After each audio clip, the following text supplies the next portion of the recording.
ሰላም ጋይስ እንዴት ናችሁ? ትላንትና የተፈጠረውን ነገር ሁላችሁም ታውቃላችሁ ከጆን ዳንኤል ጋር ማለት ነው። እና ዛሬ ያው በስምምነት ፈተነዋል።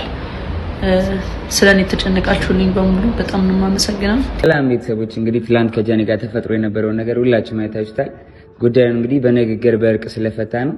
ቪዲዮዎቹም አላስፈላጊ ስለሆነ ቪዲዮዎቹን አጥፍቻችኋለሁ።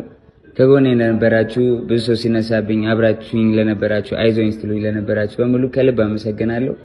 እኛም እናመሰግናለን። በዚህ ወይ እኔ ልል የፈለኩት ምንድነው ጃኒና ጆን የሆነ ሰዓት ላይ ፍቅረኛሞች ነበሩ፣ ሪሌሽን ነበራቸው፣ በጣም ብዙ ህይወት አሳልፈዋል አብሮ።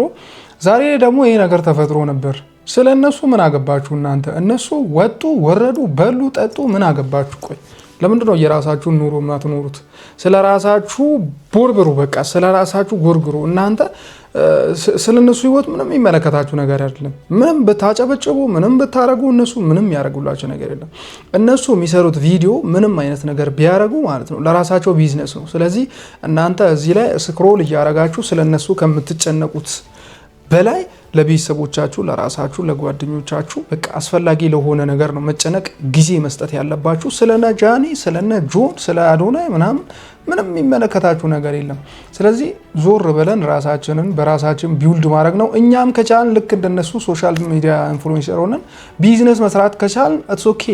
ካልሆነም ፈን የሆነ በቃ ለመዝናናት ምናምን ከሆነ ስክሮል የምናደርገው ኢትስ ኦኬ፣ እንደዛም ማድረግ ይቻላል።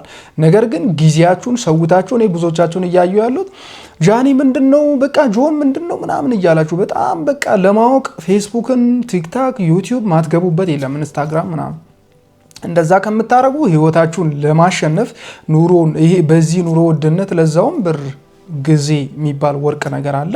ጊዜን ሰውታችሁ ምናምን ስለ ሰው ለማወቅ ምንም ለማይጠቅማችሁ ነገር የምታባክኑትን ጊዜ ለራሳችሁ ብታረጉ ብዬ መክራለሁ ማለት ነው። ለማንኛውም ከተመቻችሁ ፎሎ ማድረጋችሁን አትርሱ። ኢትዮጵያ ለዘላለም ትሳቅ።